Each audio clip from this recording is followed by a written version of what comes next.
모세가 일어나 다단과 아비람에게로 가니 이스라엘 장로들이 따랐더라. 모세가 회중에게 말하여 이르되 이 악인들의 장막에서 떠나고 그들의 물건은 아무것도 만지지 말라. 그들의 모든 죄 중에서 너희도 멸망할까 두려워하노라. 무리가 고라와 다단과 아비람의 장막 사방을 떠나고 다단과 아비람은 그들의 처자와 유아들과 함께 나와서 자기 장막문에 선지라. 모세가 이르되 여호와께서 나를 보내사 이 모든 일을 행하게 하신 것이요 나의 힘으로 함이 아닌 줄을 이 일로 말미암아 알리라.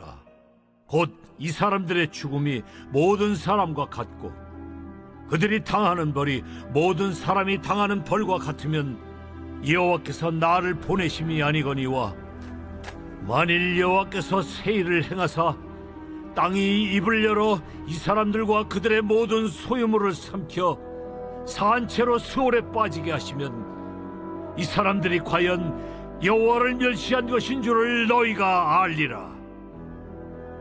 그가 이 모든 말을 마치자마자 그들이 섰던 땅바닥이 갈라지니라. 땅이 그 입을 열어 그들과 그들의 집과 고라에게 속한 모든 사람과 그들의 재물을 삼키매 그들과 그의 모든 재물이 산채로 수월에 빠지며 땅이 그 위에 덮이니 그들이 회중 가운데서 망하니라. 그 주위에 있는 온 이스라엘이 그들의 부르짖음을 듣고 도망하며 이르되 땅이 우리도 삼킬까 두렵다 하였고 여호와께로부터 불이 나와서 분향하는 250명을 불살랐더라. 사랑하는 큰숙가족 여러분, 좋은 아침입니다. 10월 6일 매일 말씀 나누도록 하겠습니다. 지난 수요일부터 우리가 16장 말씀을 나누고 있는데요. 오늘 본문은 그 16장의 후반부로서 계속해서 그 고라 무리의 반역과 그 멸망에 대해서 말씀하고 있습니다. 고라가 누구였습니까? 레위의 증손, 또 고핫의 손자, 또 이스할의 아들이라고 이제 1절에 나와 있었죠. 즉 고라는 레위의 자손입니다. 레위의 자손이라는 말은 그의 직무가 무엇인지를 우리가 짐작해 볼 수가 있겠죠. 고라는 레위 자손으로서 성막을 섬기는 자였습니다. 그런 고라가 아론의 자손들을 시기하게 됩니다. 왜 그랬을까요? 자신들은 성막에서 봉사하면서 일정한 범위 안에서만 활동할 수 있었는데 아론의 자손들은 제사장으로서 자신들보다 더 넓은 범위에서 활동했기 때문입니다. 쉽게 말해서 제사장들을 시기하고 질투했던 것이죠. 그래서 고라는 당을 지어서 모세와 아론에게 반역을 합니다. 사실 따지고 보면 고라 역시 레위 지파로서 다른 지파들과는 구별되어져서 성막을 섬기면서 하나님 가까이에 있을 수 있는 그런 은혜를 누리고 있었습니다. 자신에게 주어진 은혜는 생각하지 못하고 그저 제사장들을 바라보면서 부러워하고 또 시기하고 질투했던 것입니다. 아무튼 그렇게 당을 지어 반역하는 고라에 대한 그 모세의 반응은 하나님께 심판을 요청하는 것이었습니다. 모세는 리더로서의 권위를 앞세워서 힘으로 누르지 않았습니다. 감정적으로 직접 대응하지 않았다는 것입니다. 모세의 위치라면 충분히 그렇게 반응할 수도 있었을 것 같습니다.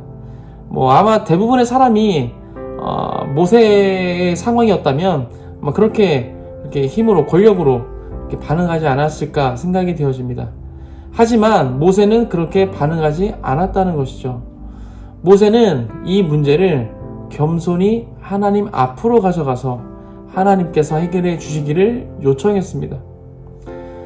자신의 권력으로도 충분히 저지하고 처벌할 수도 있었지만 자신의 감정을 내려놓고 하나님께 나아간 것입니다. 만약 모세가 감정적으로 직접 대응했다면 어떻게 됐을까요? 광야 한가운데서 민족끼리 싸우는 아주 우스꽝스러운 그리고 이제 부끄러운 그런 상황이 연출됐을 것입니다. 그 소문은 또 주변으로 퍼져나갔을 것이고 또 앞으로 이스라엘 백성들이 싸워야 할 그 대적들에게 이스라엘은 민족끼리 싸우는 오합지졸로 아마 각인됐을 것입니다. 네, 다행히도 모세는 하나님 앞으로 가져감으로써 그러한 부끄러운 상황을 피했고 또 불필요한 에너지를 쏟지 않았습니다. 그리고 하나님의 권위를 높여드렸습니다. 모든 백성들로 하여금 하나님을 더욱 경외하도록 한 것입니다. 모세의 이야기를 들은 하나님께서는 그 즉시 모든 회중을 다 멸하시려고 했습니다. 그러나 모세의 중재로 인해서 잠시 멈추시고 또 회중들로 하여금 고라와 다단과 아비람의 장막에서 떠나게 하라고 모세에게 말씀하십니다. 여기까지가 이제 수요일과 목요일의 본문 내용이었습니다. 그리고 오늘 본문이 이제 이어지게 되는데요. 모세는 회중들에게 이 악인들의 장막에서 떠나고 그들의 물건은 아무것도 만지지 말라라고 말합니다. 왜냐하면 그 물건을 만짐으로써 그 회중들마저 그 죄중에 멸망할까 두려웠기 때문이었습니다. 모세의 말을 듣고 무리들이 고라 그리고 다단 아비람의 장막에서 떠났고 장막에는 그들의 가족만 남았습니다. 이어서 모세가 이 모든 일은 내가 임의로 행하는 것이 아니라 야훼께서 나를 보내어 하신 일이라는 것을 말하면서 이들이 당하는 죽음과 벌이 다른 사람들이 당하는 것과 같다면 내가 스스로 나와서 하는 것이지만 만일 야훼께서 새 일을 행하사 땅이 입을 열어서 이 사람들과 그들의 모든 소유를 삼켜 산채로 스올에 빠지게 하시면 이 사람들이 야훼를 멸시한 것인 줄 알라 라고 이야기합니다. 이렇게 모세가 말을 마치자마자 땅이 갈라지더니 그들과 또 그들의 모든 소유를 삼켜 산채로 스올에 빠지게 됩니다. 이 광경을 본 모든 이스라엘 백성들은 자신들도 그렇게 될까 두려워하게 되었고 또 야훼로부터 불이 나와서 분향하고 있던 그 250명을 다 불살랐습니다. 여기까지가 오늘 본문의 내용인 것이죠.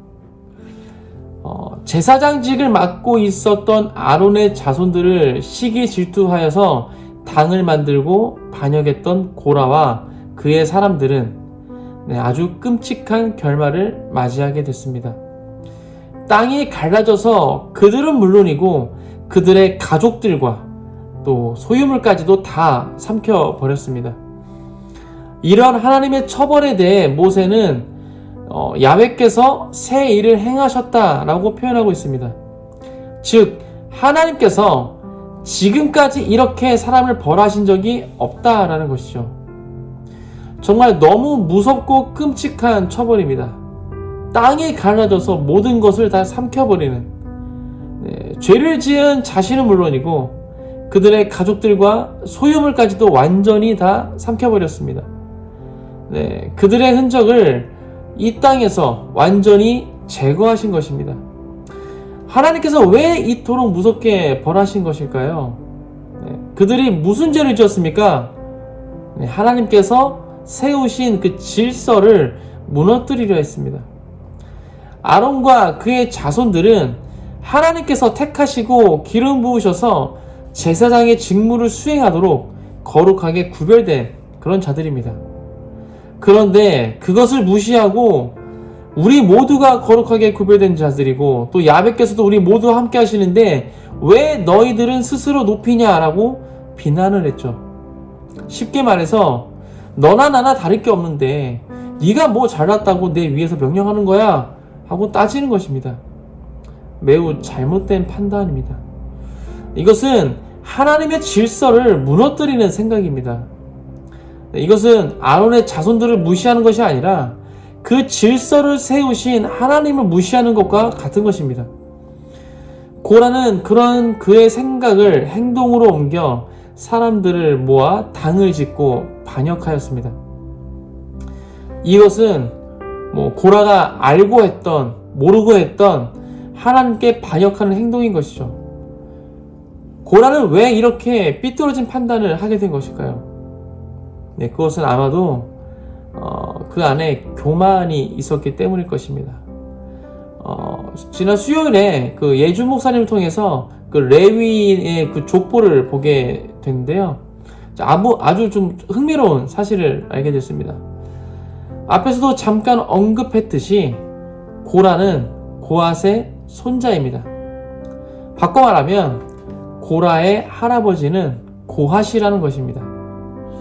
그리고 아론도 고핫의 손자입니다. 네, 아론의 할아버지 역시 고핫입니다. 즉 아론의 아버지와 고라의 아버지는 형제라는 것입니다. 네, 족보상으로 보면 이제 아론의 아버지가 형, 그리고 고라의 아버지가 동생 이렇게 나와 있습니다. 그러니까 고라 입장에서 보면 아론은 큰아버지의 아들, 즉 사촌인 것입니다. 아마도 아론과 고라는 매우 가깝게 지냈을 것이고 연배도 좀 비슷했을 것 같습니다.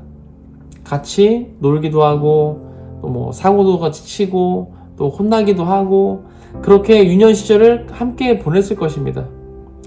뭐 그렇게 볼 것 못 볼 것 다 보면서 함께 자랐는데 어느 날 갑자기 제사장이라며 특별한 자리에 세워진 것이죠. 레위 자손으로서 함께 성막을 섬기고는 있지만 자신과는 급이 다른 직무를 맡게 된 아론을 보면서 고라의 마음에 시기와 질투가 생겼던 것 같습니다. 모세에 대한 마음도 마찬가지일 것 같습니다. 모세는 아론의 동생이지만 애굽의 왕자로 자랐기 때문에 함께 유년 시절을 보내지는 못했을 것입니다. 하지만 모세가 살인을 하고 도망쳤다는 것을 고라도 잘 알고 있었을 것이고 40년쯤 후에 어느 날 갑자기 나타나서 민족의 지도자로 세워져서 명령을 하고 있으니 그 모습이 그렇게 달갑지만은 않았을 것 같습니다. 사탄이 그 틈을 놓치지 않고 고라의 마음에 교만을 심겨줬던 것이죠. 마치 하와의 마음에 선악과를 먹으면 하나님과 같이 될 수 있다라는 거짓 메시지를 심겨줬던 것처럼 말이죠. 교만은 인간의 원죄 안에 깔려있는 그런 죄의 근원입니다. 그렇기 때문에 누구라도 쉽게 교만에 빠지게 될 수 있는 것이죠. 그렇기 때문에 우리 모두는 교만에 빠지지 않도록 항상 조심해야 할 것입니다. 어느 순간 나 자신도 모르게 고라와 같은 생각을 하고 또 그런 행동을 할 수 있기 때문인 것이죠. 그렇다면 어떻게 해야 교만을 경계할 수 있을까요? 그것은 겸손의 왕으로 오신 예수 그리스도를 따라 살아가는 것입니다. 예수님도 하나님이시지만 성부 하나님의 뜻에 순종하셨습니다. 어디까지 순종하셨습니까? 죽기까지 순종하셨습니다. 겸손히 자신의 뜻을 내려놓고 아버지의 뜻을 따랐던 것입니다. 그리고 예수님은 그 누구도 멸시하지 않으셨습니다. 모두가 손가락질하는 세리에게도 또 사람의 눈을 피해 다니던 그 몸을 파는 여성에게도 그리고 어린 아이들에게도 그 누구에게도 함부로 대하지 않으시고 그들을 존귀히 여기며 마음을 다해서 대하셨습니다. 이런 모습이 우리 모두에게 있기를 축복합니다. 오늘 하루도 나보다 남을 더 높게 여기면서 겸손함으로 모든 교만을 이겨내시는 모든 큰 습관 되시길 주님의 이름으로 축복합니다. 함께 기도하겠습니다. 하나님, 오늘 또 말씀을 통해서 또 고라의 그런 또 잘못된 행동을 또 함께 나누게 되었습니다. 하나님, 고라의 마음 가운데 그 교만한 마음이 있었던 것 같습니다. 그래서 자신과 함께 성장하였던 그 아론 또 그의 자손들이 제사장으로 직무하는 것을 시기하고 질투하여 또 당을 짓고 반역하였습니다. 하나님, 우리 마음 가운데 나도 모르게 그 교만한 마음이 생기지 않도록 성령께서 우리를 지켜 보호하여 주옵소서. 나의 마음을 지켜 주옵소서. 주님, 내가 다른 사람을 보면서 내 마음 가운데 교만한 마음으로 그 사람을 시기하고 질투하지 아니하도록 주님 나의 마음을 지켜 주옵소서. 그렇게 예수 그리스도께서 겸손하게 이 땅을 섬기셨던 것처럼 또 죽기까지 순복하셨던 것처럼 우리 또한 겸손히 하나님의 뜻에 순복하며 또 겸손히 다른 사람들을 섬기며 살아갈 수 있는 우리가 될 수 있도록 주님 축복하시 역사하여 주옵소서. 우리가 오늘 이렇게 겸손을 허락하실 줄 믿습니다. 감사합니다. 이 모든 말씀 예수 그리스도의 이름으로 기도하였습니다. 아멘.